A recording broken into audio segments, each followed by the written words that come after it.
On അക്കൗണ്ടാണ് പ്രധാനമായിട്ടും വരുന്നതെന്നുള്ളത് കൊണ്ട് ബഡ്ജറ്റിനകത്ത് പ്രധാനപ്പെട്ട പോളിസി കാര്യങ്ങളെല്ലാം പറയാറുണ്ട്. ആ പോളിസി പറയുമ്പോൾ വലിയ പ്രതീക്ഷയോടുകൂടിയാണ് എല്ലാവരും കാത്തിരുന്നത്. ടെലിവിഷൻ മാധ്യമങ്ങളും പത്രപ്രവർത്തകരും ഒക്കെ ആദ്യ റൗണ്ട് അഭിപ്രായം പറഞ്ഞത് തന്നെ കേട്ടു. പ്രതീക്ഷ ഒട്ടും പാലിക്കുന്ന തരത്തിലേക്കോ പ്രതീക്ഷിക്കുന്ന തരത്തിലേക്കോ ഇന്ത്യൻ എക്കണോമിയെ മുന്നോട്ട് കൊണ്ടുപോകാൻ സഹായകരമായൊരു ബഡ്ജറ്റ് ആയില്ല എന്ന്. ഞങ്ങൾ പറയുന്ന കാര്യം മാത്രമല്ല, എല്ലാവരും പ്രതീക്ഷിച്ചിരുന്ന അതിനപ്പുറം ഒരു പഴയ കാര്യം കോപ്പി പേസ്റ്റ് എന്ന നിലയിൽ മാത്രം പറയുന്ന ഒരു തരത്തിലേക്കാണ് കാര്യം വന്നത്.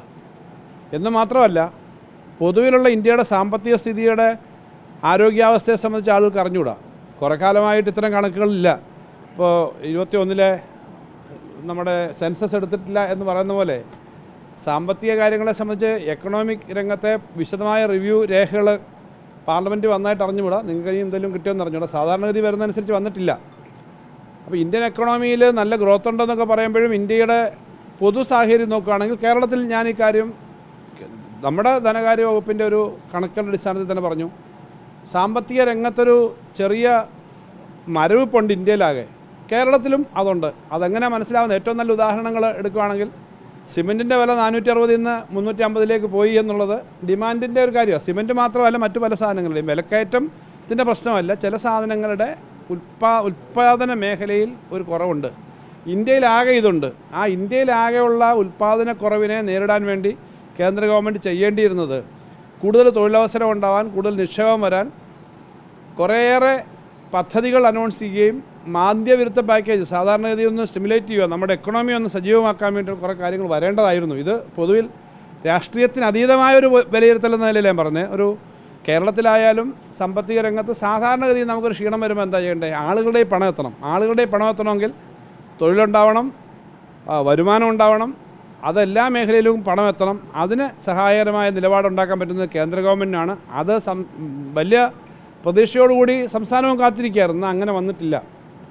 വാസ്തവത്തിൽ നേരത്തെ ഇപ്പോൾ ഞാൻ ചില കണക്കുകൾ ഇതിനകത്തുണ്ടല്ല, കണക്കുകളും പറയുന്നില്ല, ഇതിനകത്ത് ചില കാര്യങ്ങൾ ഇതിനകത്തുള്ളത് പൊതുവിൽ അതിൻ്റെ ഒരു ട്രെൻഡാണ്. ആ പൊതു ട്രെൻഡ് നോക്കുമ്പോൾ ഈ സാമ്പത്തിക രംഗത്തെ ഒന്നാമത്തെ അതിൻ്റെ ആരോഗ്യം നോക്കാം. അത് ഞാനിപ്പോൾ അസംബ്ലിയിലും പറഞ്ഞിരുന്നു.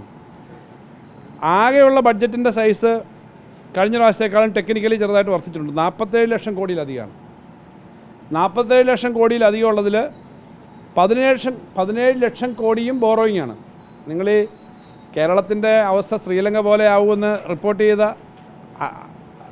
അങ്ങനെ കിട്ടിയപ്പോൾ ചെയ്ത ആളുകളാണ്. എല്ലാം നോക്കിയിട്ടായിരിക്കത്തില്ല, റിപ്പോർട്ട് ചെയ്ത ആളുകളുണ്ടല്ലോ. 17 ലക്ഷം എന്ന് പറഞ്ഞാൽ ആകെയുള്ള ബഡ്ജറ്റ് സൈസിൻ്റെ 36%, ശതമാനത്തിനകത്ത് 1% 1% വ്യത്യാസം കാണും.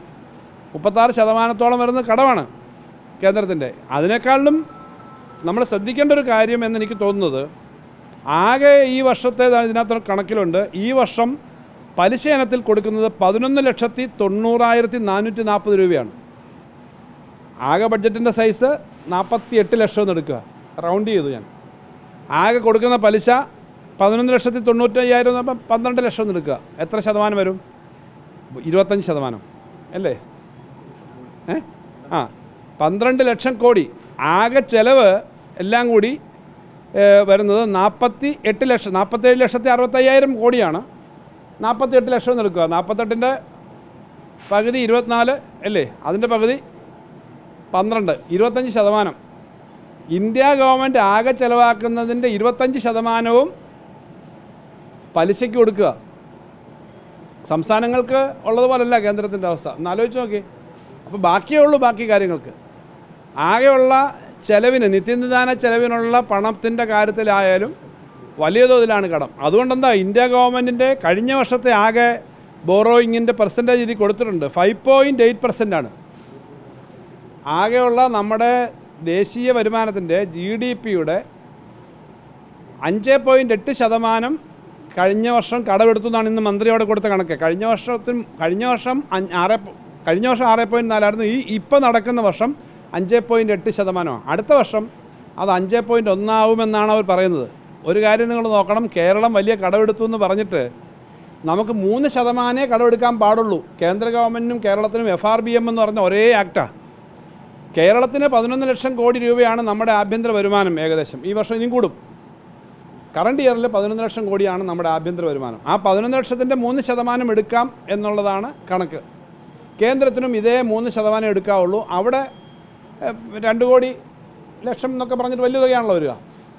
അതിൻ്റെ 3% എടുത്തത്, 5.8% എടുക്കുന്ന ആളുകളാണ് പറയുന്നത് കേരളം 3 എടുക്കാവുള്ളൂ. എന്നിട്ടോ കഴിഞ്ഞ വർഷം മുൻപെടുത്ത കിഫ്ബിയുടെയും മറ്റും പേര് പറഞ്ഞ് വെട്ടിക്കുറച്ചിട്ട് 2.5% തന്നുള്ളൂ. ഇത് ഒരു ആരോഗ്യത്തിൻ്റെ പ്രശ്നമാണ്, നമ്മുടെ ധനകാര്യ അവസ്ഥയുടെ. ഇത് നമ്മളെല്ലാം ബാധിക്കുന്നതാണ്. അപ്പോൾ ആകെ ഇന്ത്യയിൽ ചിലവാക്കുന്നതിൻ്റെ 4/1 കടമെടുത്തിട്ടാണ്. ആകെ ഇന്ത്യ ചിലവാക്കുന്നതിൻ്റെ 25% പലിശ കൊടുക്കുകയാണ്. ആകെ വരുമാനം എന്ന് പറഞ്ഞാൽ അതിനകത്ത് അറൗണ്ട് 40%, 36% കടം മേടിക്കുന്നതാണ്.